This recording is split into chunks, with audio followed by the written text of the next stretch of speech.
नमस्कार शेतकरी मित्रांनो, मी ऋषेश काळिंगे कृषी जागरणच्या मंचावर आपल्या सर्वांचं स्वागत होतं। आम्ही सातत्याने आपल्यापर्यंत नवनवीन व्हिडिओ घेऊन येत असतो।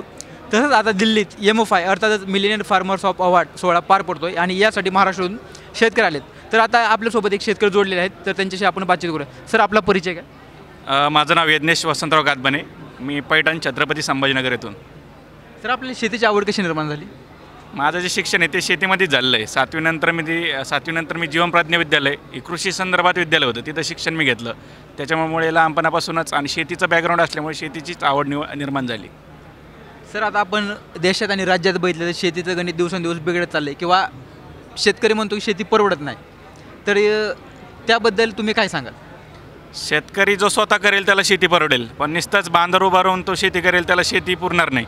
आपण स्वतः जर ते क्षेत्रात उतरलं तर आपल्याला निश्चित त्याचा फायदा होईल। आपल्या वातावरणात नेमकी काय येतं, आपली परिस्थिती, नैसर्गिक परिस्थिती काय आहे, आपल्या शेतीत कुठली पिकं ॲडजस्ट होऊ शकतात याचा विचार करून जर आपण निर्णय घेतला तर आपलं यश 100% निश्चित आहे असं मला वाटतं। सर, आता आपण महाराष्ट्रातून येता, तर महाराष्ट्रातील शेतकरी कुटुंब किंवा शेतकऱ्यांच्या पोराचा लग्नाचा प्रश्न दिवसेंदिवस गंभीर होतोय, तर त्याबद्दल तुम्ही काय सांगाल?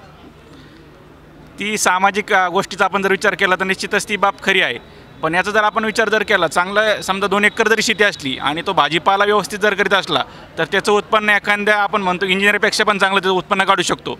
नैसर्गिक परिस्थितीला साथ देईल का नाही देईल, पण त्या गोष्टीतून आपण जर बघितलं की पुढच्या माणसाने सुद्धा ती गोष्ट समजून घेतली पाहिजे आणि त्याला मुलगी द्यायला काही हरकत नाही। कारण की आज बघतो की आपण दिल्लीसारखं शहर, आज किती पॉल्युशन इतकं प्रमाणात आहे का आपल्याला श्वास घ्यायला त्रास होतो, तर ग्रामीण जीवन आपल्याला कसं ऐकेल असं मला वाटतं। याचबरोबर शेतमालाच्या किमतीत किंवा हमी भाव, बाजारभाव याबद्दल चढउतार होत असतात किंवा सरकारचं धोरण कधी चुकतं कधी बरोबर आहे, त्याबद्दल काय सांगा?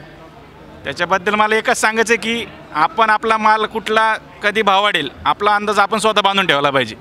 सरकार काय करतं याच्यापेक्षा आपण तो माल कसा राखून ठेवू आणि ज्यावेळेस भावेल त्यावेळेस आपण विकू। जसं तूर असेल, मक्का असेल, याचे भाव चढउतार होत असते, पण आपण ज्यावेळेस विकायचं त्यावेळेस आपण ते लक्ष निश्चित देऊ शकतो असं मला वाटतं।